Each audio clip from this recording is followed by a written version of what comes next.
Hey guys, it's Sean, Autotopia LA. Today's episode is going to be something really cool. You know, you guys have seen my friend Chris's car, Vicious Mustang, a bunch.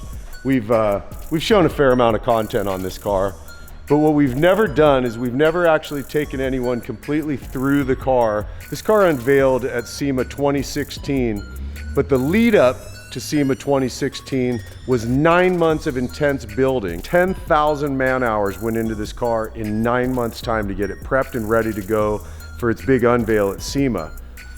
Since then, we've done definitely some driving in it. We've even had it out at a couple of autocross events, although it's not set up for autocross. I mean, the friggin' car has 1,003 horsepower at the rear wheels on 70% throttle.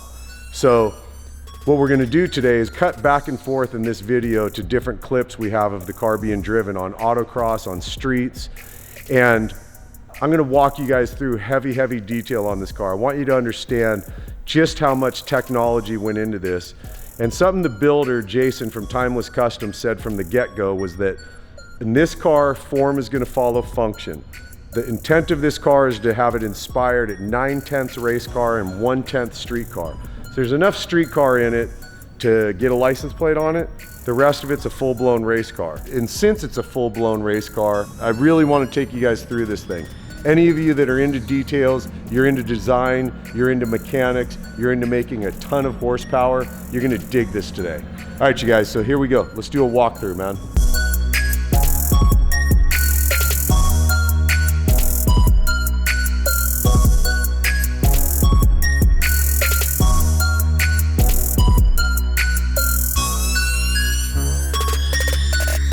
All right, you guys, let's talk details on the Vicious Mustang. So this car started life actually as a 65 notch, a coupe, and it was converted into a fastback. Truth is, the only thing remaining from 1965 on this car is the A-pillars. Everything else on this car you see, as far as the body goes, it's all dyno that's obviously been radically modified. Tons and tons of fabrication work, from the aggressive flares on the fenders and quarters to the crazy rocker that comes in but yet matches back out to the flares. You know, you got Forge Line wheels. Forge Line's one of my favorites because they make not only cool looking wheels, but they make wheels that are based on performance. Forge Line makes wheels that can handle track performance. That's what they're about. So what do you start with for a platform? How do we know this thing's gonna perform? Well, it's an Art Morrison chassis. Art Morrison also did a C7 front clip for this car, you know, based on modern Corvette. It's an Art Morrison independent rear 4-link, Ride Tech triple adjustable coilovers on here, fully race purpose built. So to make sure this beast stops, loaded up with 15.5-inch carbon ceramic brakes from Brembo, 6-piston front, 4-piston rear. The tires on this thing, the largest street tire available is made currently by one company, unless that's changed as of late. It's a 355, which is made by Kumo, and it was specifically made for the ACR Viper. That's what Vicious wears on the rear, is a 355 up front. It's got a 305. My ZL1 has a 305 on the rear. So this car's got some meat on it.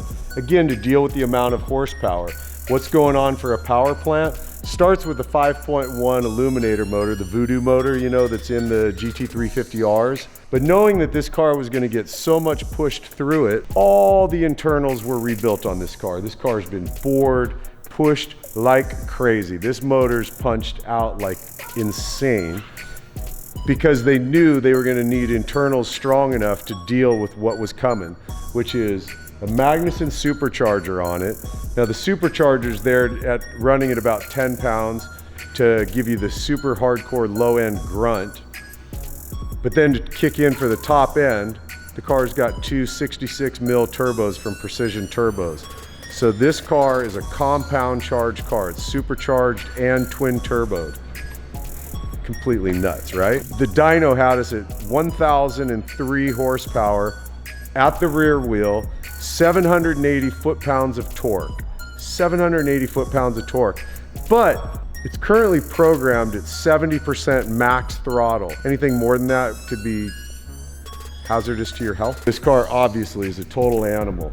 When you climb in the cockpit, once the car is up and running and you're ready to go, you're sitting in Sparco race seats. This car is fully prepped for track. So it's race seats, it's a fully caged car.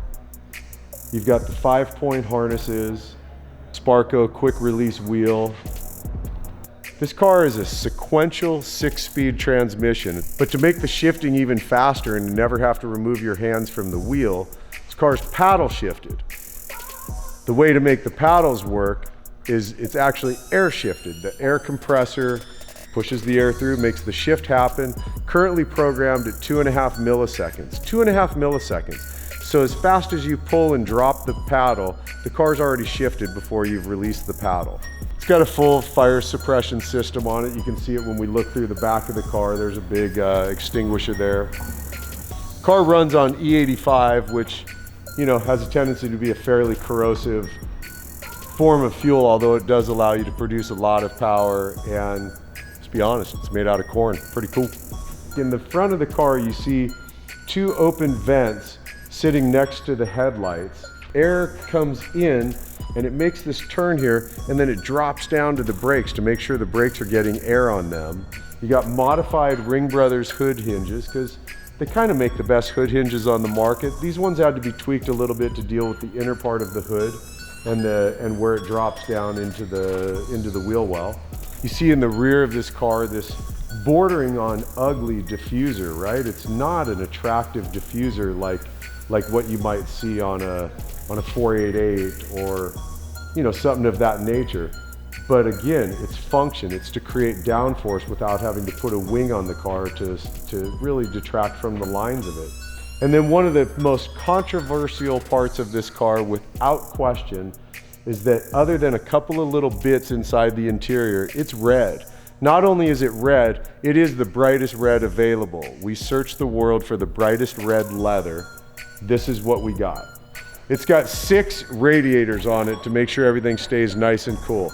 It's got a radiator to cool the oil, to cool the transmission, the dry sump, power steering cooler, 2 intercoolers right up front to make sure the turbos are getting cold air. You'll notice across the top of the fenders on each side of the car, you see this tunnel, this bubble kind of thing that, if you didn't know it was there, you might ask, what the hell's going on? What were you guys thinking? Did you bump your head that day? But actually, no, he didn't. He wanted to hide the turbos. So what you see is tucked back behind these panels here, there's a turbo on each side of the car. What the bubble is here for, the tunnel, is to hide the plumbing that goes from the intercoolers back to the turbos. Pretty cool idea, actually, if you think about it, right? One of my favorite parts about the diffuser is what's going on in the middle of it, that center exhaust, man, that center exit. And you'll see the mesh, the screen there. It used to be completely flushed in, nice and pretty, very fitted to the thing. And then we did a dyno pull on it, realized the car at 1,003 at the rear wheel. And while we were realizing that, that blew out. Rather than changing it and making it look pretty again, we've left it popped out. Another cool detail on this car that, you know, frankly, you just don't ever see, but it's gotta be there, it has to be there, is the Motec onboard management system has sensors for everything. Everything's programmed through this. Even if you wanted to change the gear ratios, you can do it in the programming. The mapping, how much boost we want at the supercharger, how much boost we want at the turbos. There's sensors for everything, on the transmission, on the brakes, on the oil. That requires ridiculous amounts of wiring. All the Motec wiring is aircraft quality wiring. This is a massive amount of technology crammed into a 65 Mustang, done in a very short period of time with a ton of man hours crammed into that short period of time. This, my friends, is the Vicious Mustang.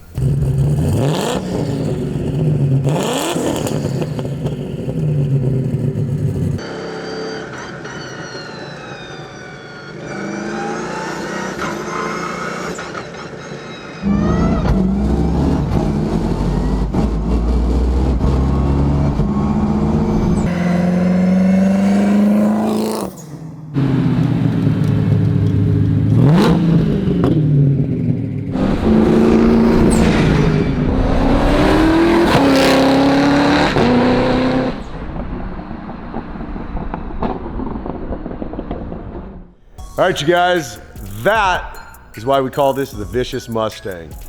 That's just a serious badass, right? From every aspect of this car, you've gotta be like a hardcore non-enthusiast to not get excited about this car. From the chassis to the rear end, the technology in this car, the Motec onboard management system with all the sensors and all the coolers, the air shifted. I mean, come on, man. You got a sequential 6-speed transmission being air shifted at 2.5 milliseconds. This is absurd. That's why we love this thing, man. One of the coolest things Jason did with this car when he set out to build it, and I've said it already in this video, is that it was form follows function. We're not gonna make some badass, sick, cool looking show car that every time you drive it, you're just a little bummed out. This car was built 9/10 race car, 1/10 street car, and that is what this is. That's it, man. Thanks a lot for hanging out and watching. Hope you guys had a good time with us today. If you haven't subscribed yet, come on, man. If you like what we're doing, hit the like button. And I'd love to hear some feedback from you. I really dig getting comments. It's a lot of fun to hear from you guys. Good, bad, or otherwise, man. So thanks again for hanging out and watching. Hope you guys enjoyed this episode, and we'll see you in the next one. All right, man. Later.